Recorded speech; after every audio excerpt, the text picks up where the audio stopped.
Hi, everyone. I want to talk today about the 5 things a narcissistic mother can't do. And these are things you might have been trying to get from her for a very long time. They're things that any child or adult child would expect from their mother. And that might be why you've been trying to get them from her. But because of the way your mother's mind works as a narcissist or a narcissistic person, she's not able to give you those things. So, the first of these 5 things that your narcissistic mother can't do is that she can't understand you.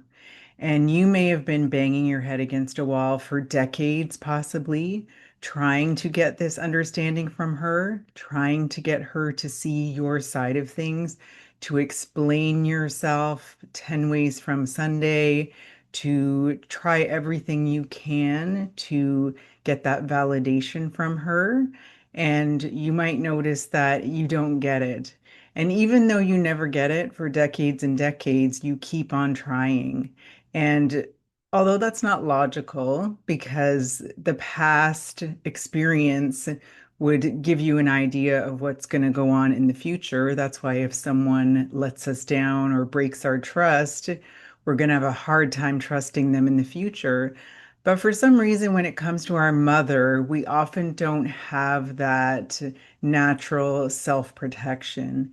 And that's because when you were a child, you had to construct this fantasy that your mother was on your side, that your mother loved you, that your mother would do anything for you, because that's what mothers are supposed to do. And in fact, that's what we need them to do in order to feel safe. So, especially when you're a baby or a child, you need your primary caregiver to really care about you and really pay attention to your needs in order to survive. So, we're talking about life or death here, this need to believe that your mother has your best interests in mind or that she cares and she wants to know how to help you and support you and all of that. We need to believe that because that is basically a survival adaptation. And because we believe that essentially we're going to die if we don't have that from our mother, that's a really big incentive to keep the fantasy going, right? So, what's really at play, even though you're a full-grown woman and you might be still trying and trying to get this understanding from your mother, it really is the child inside you who's trying to get mother to see and hear her. It's not the adult because your adult hasn't had a chance to fully develop a lot of the time. And that's because you didn't have a mother or family who could teach you the skills you needed to grow into a competent adult who would protect themselves from people like your mother who would only hurt you again.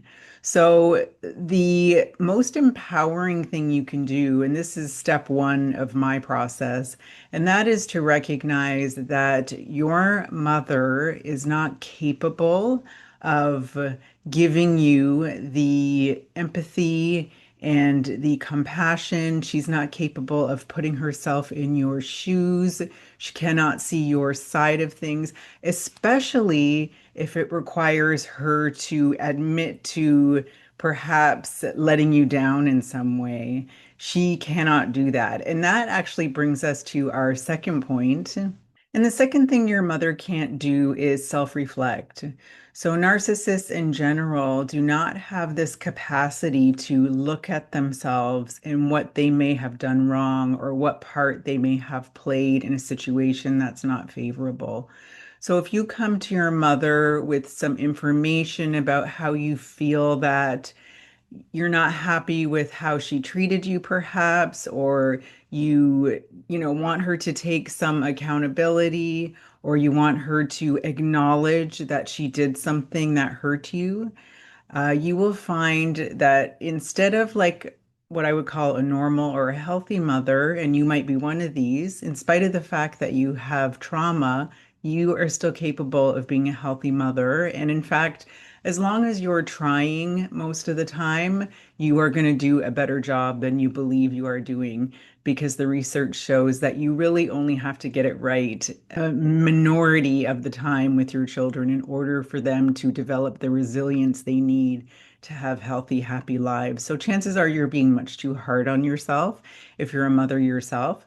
But put that aside, and we're going to come back to the point about your mother not being able to self-reflect. And so the normal mother is going to, her child comes to her with an issue that she wants to address, something that didn't sit right with her, maybe a comment that hurt her feelings, maybe it's a pattern of overstepping her boundaries, what have you. Now, every parent is going to have the inclination to defend themselves. We do have a desire to defend ourselves in these situations. That's human. But generally, after that first instinct, we're going to dig a little deeper and we're going to consider what is my part in this? Have I done something to make my child unhappy? Is there an amends I can make? How can I make this better? What the narcissistic mother does instead, and I'm sure you're familiar with this, is she completely deflects. She never gets past that initial stage of defending herself, and she will tend to turn it around on you. And sometimes this is called DARVO, defend, attack, reverse, victim, and offender. And so instead of looking at herself and what she may have done, she actually turns it around on you and makes you the bully or the perpetrator for daring to call her out on something. And I'm sure you've noticed that too. So all of a sudden, it's not about you and what you need and looking at that or even considering how can we talk about this, even if you're not right. It is just about being very rigid about it's never my fault, it's always your fault. I do not ever do anything wrong. It's always the other person. They are not able to apologize. They are not able to meet you in the middle. They might withdraw. They might stonewall you. You might get the silent treatment. And then it becomes a case of you having to make amends, even though you're the one who has done nothing wrong. So there is a pattern often with daughters of narcissistic mothers, and I know I was one of these, where you are constantly being called on, often by yourself. You're calling on yourself because this is the conditioning. You believe if mother's not happy with you that you might die. So you have to make things better with her, even though she's the one that broke things. So the expression I use is that you are constantly called on to fix things that you never broke or to fix things that someone else broke. And that is the pattern. And that can become a pattern in your life as well, where you feel like it's your responsibility to repair relationships, even where the other person is the one who is taking too much, overstepping boundaries, and so on, because you're just so conditioned as the daughter of a narcissistic mother to believe it's always your fault or to believe it's always your responsibility to make things better. It's always your responsibility to be the bigger person, take the high road. Do you find yourself saying that a lot? I'll just suck it up. I'll be the bigger person. When in fact, being the bigger person can reinforce to that other person who is not taking responsibility or who is hurting you, that's their green light to keep on doing what they're doing because they're getting away with it.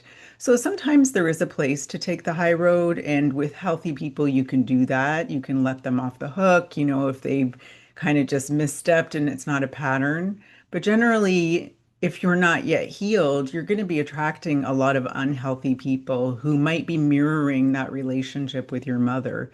So you'll see it all over the place that you're taking responsibility for relationships that are very one-sided a lot of the time. And number three, your narcissistic mother cannot respect your boundaries. It's not possible actually to set boundaries with a narcissistic mother. Now, we do. It's not to say that you don't set boundaries with your mother, but we set the boundaries for ourselves with the knowledge that, I mean, 99% of the time, it's possible that sometimes there could be an exception, but from what I've seen, almost all the time, your narcissistic mother is not capable of respecting boundaries. So you put that in place for yourself. And then knowing that she's not going to be able to respect it, you'll have a consequence in place when she doesn't. So the boundary could be around how much time you're going to spend with her. It could be around when you take phone calls from her or texts, or how long it's going to take you to get back to her, how often you communicate. It could be around the way she speaks to you. And so you might say, I don't want your unsolicited advice. And then knowing that she's not going to be able to stop doing it, what is your consequence going to be? So, how are you going to protect yourself when she inevitably oversteps the boundary? So, unlike a lot of boundary setting techniques that don't take into account the narcissistic mother, they might tell you to keep repeating yourself. So, just keep repeating yourself, and she will eventually get it. And the truth is that she won't. I mean, you're welcome to keep repeating yourself if you want to. I might view that as a waste of energy. That's a great technique with someone who's not a narcissist. But with your mother, if she is narcissistic, repeating yourself could be using up energy that is better used somewhere else. So I would be more likely to tell someone to set the boundary, you know, be clear about it, but you don't need to keep repeating it. You just have your consequence in place. What are you going to do when she inevitably doesn't respond to the boundary?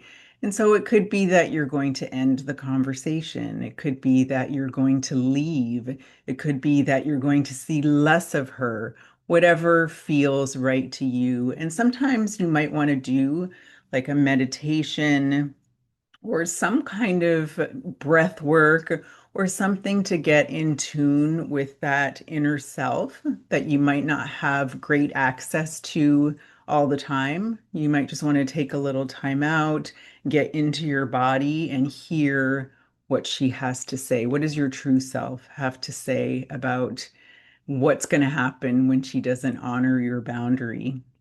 And then number five is that she can't take accountability. And that means that she cannot acknowledge that she has done something wrong. And that's because narcissistic personalities are generally covering up a lot of shame. So they're compensating for a lot of shame underneath the surface.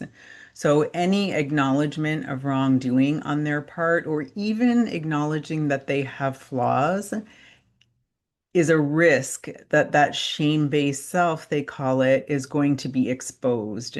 So everything they do is basically to avoid having that shame-based self exposed.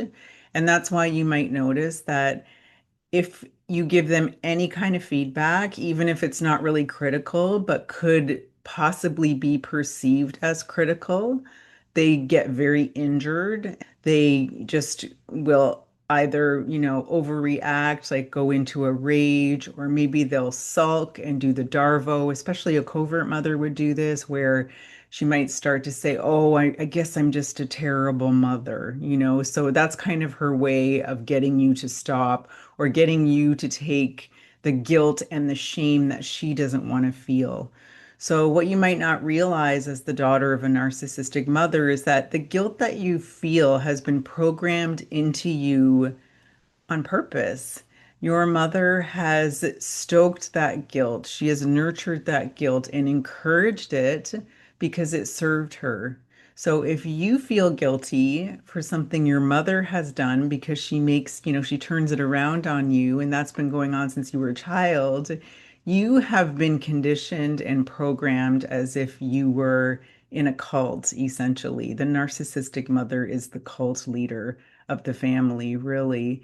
And so we are a bit defenseless against this programming from our primary caregiver from early childhood. So the intense guilt that you feel, even though you've done nothing wrong, is a calculated tool that your mother has used because it made you easier to control. It made you do what she wanted you to do, and it put her own shame and guilt on you so that she didn't have to feel it. So, if you've ever listened to Brene Brown or other mainstream self-help people who say that guilt is a sign you've done something wrong, that guilt is adaptive and you want to listen to it because it's a sign that you're out of step with your values, that you've let yourself down. That's not true for people like us because the guilt has been programmed into us and it has nothing to do with us doing anything wrong. It's possible sometimes, but we're actually more likely to feel guilt when we've done nothing wrong. And we're programmed to feel like very bad people, even though when you get healed, and I can say that I feel like I'm healed, I still have further to go on the journey, but I feel like I'm at a level where I can look back at that old self who was under that conditioning and in those trauma responses. And I'm kind of shocked at what really like a sweet person I was, but I saw myself as terrible. I saw myself as so unlovable, so bad, so mean, so awful. And I look back and I go, that's not true. Like I was treated all those ways, even though I did nothing wrong, really. Like I'm human, so I did some things wrong. But I mean, I really didn't do anything to deserve all the treatment I received. Really, the only thing I did was express honest emotions, try to talk about things that were real instead of just surface level. That was my crime, really. And I was made to feel like the worst person in the world because of that, or just a real pain in the ass, or a real troublemaker, constantly getting the withering looks or being treated like, oh, you're such a drag or what have you, you ruin everything. That's kind of an expression that when you hear that, or if you get that feeling that you ruin everything, it's usually because people don't want to look at the truth that you are bringing. And yet I had no idea that I was being so disruptive just by wanting to be honest, literally just by wanting to be honest and to do it in a way that I felt was loving. I wanted to talk to my family about things. I just wanted straight talk. And I see how they demonized me for that and just treated me like garbage and just because of that. And I can see that so clearly now, but it did take a number of years for me to stop believing that I was a really bad, mean person who kind of ruined everything and that nobody would want to be around. And when you're like that, you feel grateful for anybody who will have you around, and that shows in your relationships. So I went off on a little bit of a tangent there, but getting back to the point of your mother not being able to take accountability. She can't apologize for this reason. She can't make amends to you for this reason. And this is where these things that she cannot do start to overlap a little bit. So, going back to the number one, she can't understand you. This is part of the reason why is this covering up the shame inside of her. If she acknowledged, that you had a point with what you were bringing to her in terms of her treatment of you and all of that, that would force her to look at herself. So now we have the not being able to self-reflect, and she can't do that. She literally can't do that. There's something in her brain, and I've heard narcissists who are self-aware. There are a few of them, and if they are in treatment to manage their symptoms, and they will say that there's something in their mind that would just not allow them to see the truth. It would just quickly just shift into that defense mode where it was always the other person's fault. And it was just like something in their mind that would make them do that. And so your mother really is not capable, especially not being in treatment. Your mother is not capable of any of those things. She can't understand you. She can't self-reflect. She definitely can't apologize. She can't make amends. She can't see your side of things. She really can't. So the goal for you is to let go of the little child's fantasy that one day she will, and then you will be okay, because that is really not going to happen.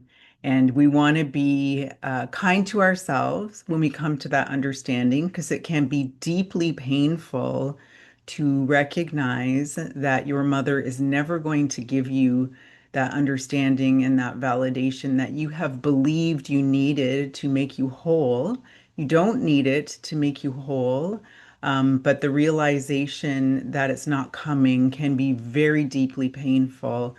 And that doesn't mean that it's not one of the best things that will ever happen to you. You will get through the pain, and that's the second step in my process. You will use some nervous system regulation tools to soothe yourself through that pain, because you're going to feel it on a body-based level, and it's going to feel like you want to die. It's going to feel like you are dying sometimes, and you can soothe yourself through that.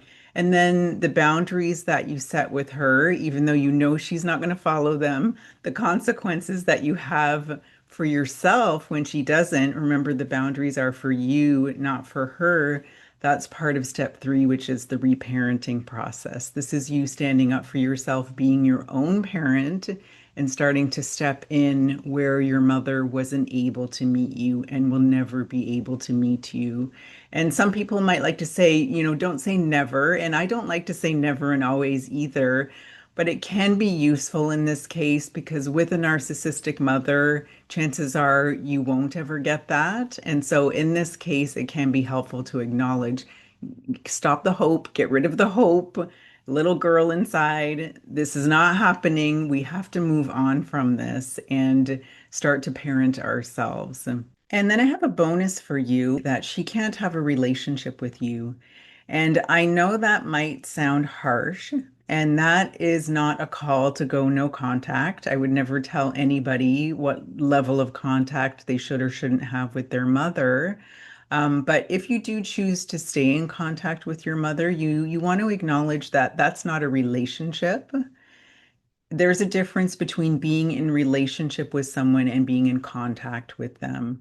And so when you're talking about your mother and you have this knowledge that she can't give you any of the things I just talked about, you want to see that with that knowledge, you know that there's no relationship possible, because a relationship is something where you give and take, where you seek to see and hear each other, you take care of each other's emotional needs to the best of your ability. You set boundaries with each other and you respect those.